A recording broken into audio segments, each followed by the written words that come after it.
বহিছা আহা আহাচোন বহাহি বহা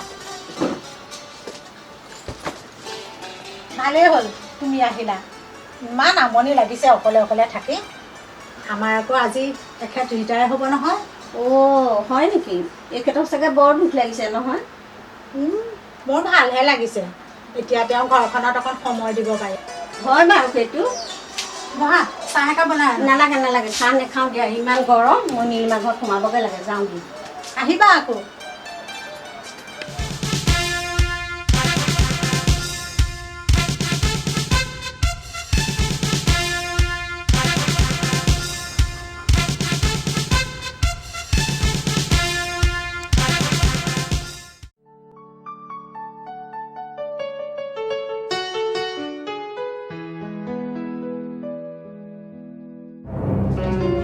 আহিলে যাও পানী কি নাস্তা নাকে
বৰ বেয়া লাগিছে বুজিছানে পেঞ্চনৰ গোটেই কাগজ হাতে হাতে দিলে এতিয়া আৰু সেই তোমাৰ অফিচে ঘূৰি ফুৰিব নালাগে আৰু ভালেই হৈছে মইতো ভগৱানক প্ৰাৰ্থনাই কৰি আছোঁ এতিয়া তেওঁ আপুনি ঘৰত সময় দিব পাৰিব সময় দিয়া মানে মই দেখোন সদায় ঘৰতে আছোঁ তেনেকৈ থকাটো নুবুজাই নহয় অফিচৰ পৰা আহি দুআষাৰ কথা পাতিবলৈ আপোনাৰ সময় নাই মোবাইলটো লৈ ল'ব কাইলৈ আহি যাবি কাম হৈ যাব পৰহিলৈ আহিবি কাম হৈ যাব ভাতগাল খাই পেলাই ধুবাং সেইটো কামৰ সংস্কৃতি আজিৰ পৰা নতুন সংস্কৃতি আৰম্ভ পাকঘৰত পাকঘৰত নতুনকৈ এপইণ্টমেণ্ট দিলে নহ'ব নহয় ৰঘুনে মৰিবা কৈ দিলোঁ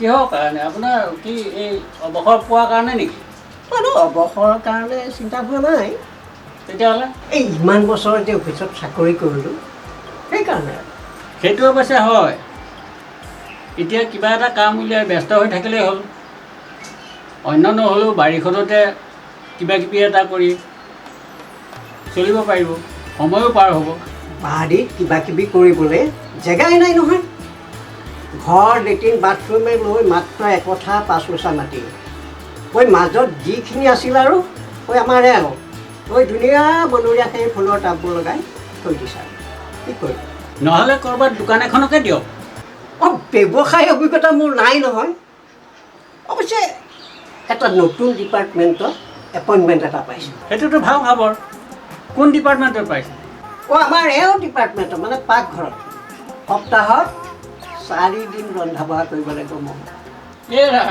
পাৰিব জানো আপুনি নোৱাৰোঁ একেবাৰে নোৱাৰোঁ এওঁ লঘু নহয় সেইটোৱে মোৰ চিন্তা মই এতিয়া উঠোঁ আপুনি বহক আপুনি যি ভাল দেখে কৰিব আৰু ঠিক আছে দিয়ক আহিবা আকৌ দেই কেতিয়াবা হ'ব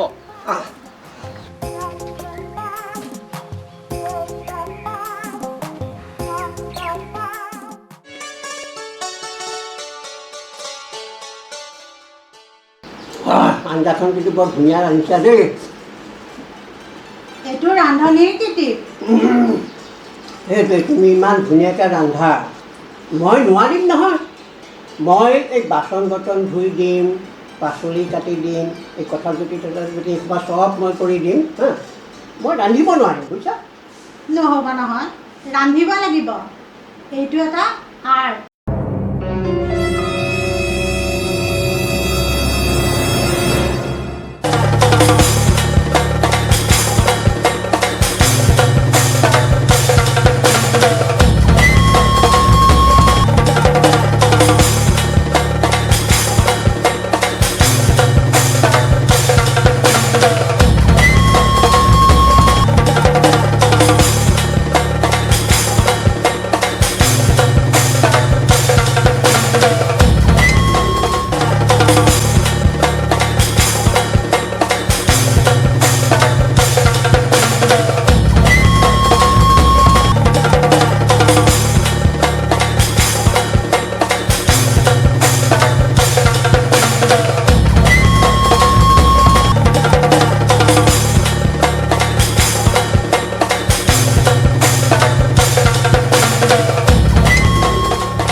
চাউল লৈছে, আজি কি চাউলকে খাম নেকি?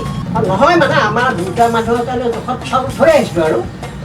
দুটা মানুহক কিমান চাউল লাগে নাজানো, 10জন মানুহক মাতক, আপোনাৰ অৱসৰৰ বস্তু ইয়াতে খুৱাই দিম। তোমাক বিয়া কৰাৰ আগতে মই লগৰ ল'ৰাৰ লগত আছিলোঁ, সিহঁতে মোক ভাত বনাবলৈ দিয়াই নাছিল নহয়।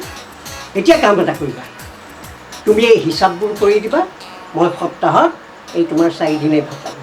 দৰকাৰ নাই, মই লঘোণে মৰিব নোৱাৰোঁ। মইতো তোমাক কৈয়ে আছোঁ, আজিৰ পৰা মোৰ পাকঘৰত ভৰি নিদিব।